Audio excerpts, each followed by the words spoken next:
ሰላም እንዴት ናችሁ? በአዶናይ በሰራው ቪዲዮ ላይ ብዙዎቻችሁ ደብሯችኋል እና ለምን ደበራችሁ? ሰይፉ ፋንታሁንና አዶናይ ሲጀመር የትም አይገናኙ። ሰይፉ ፋንታሁን ማለት በጣም ትልቅ ሰው ነው።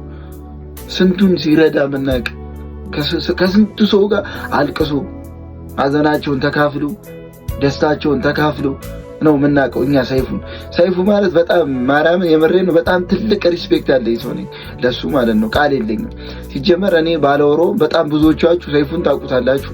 ኦኬ አዶኒ ደግሞ አሁን የመጣው ቲክቶከር ነው ቢሆንም በእርግጥ እኔ ጥሩ ጎኑን ያዩት ገብቷል። ሁሉም ሰው የራሱ አንግል አለው፣ በራሱ አንግል ማየት ይችላል። ሰግጠ ፈምስ ማለት እኔ እንደተረዶት አንግል ግን ሰግጠ ፈምስ ማለት በቃ አላማ ላይ ትኩረት አድርገህ በደንብ ስራ፣ አላማ ላይ ጠንክር እንደማለት ነው። አዶናይ ያወራው ሐሳብ ስለራሱ ሐሳብ ነው።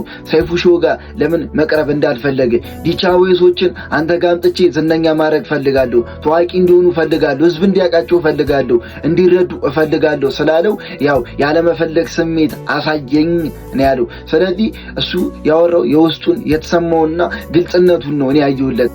ማንም ሰው የራሱ የሆነ ጉድለት አለበት። ፐርፌክት የሆነ ሰው የለም። አዶናይ እንዳለው የሁላችንም ገበና ቢሸት ኖሮ አንድም ሰው ከቤቱ አይወጣም ነበር ብሏል። የሆነ ከፍ የሚል ቲክቶከር ስታዩ ለምንድን ነው ግን የሆነ ጉድለቱን ብቻ የምታዩት?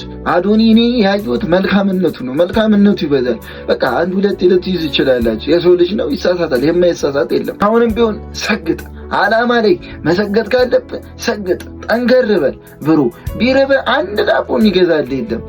መሆን ካለብህ መድረሻ ላይ በቃ ጠንክረ መስራት አለብህ። እግዚአብሔር በጣም ምርጥ ሰው ነው። ገና ከዚህም በላይ እንጠብቃለን። አባቴ በርታ።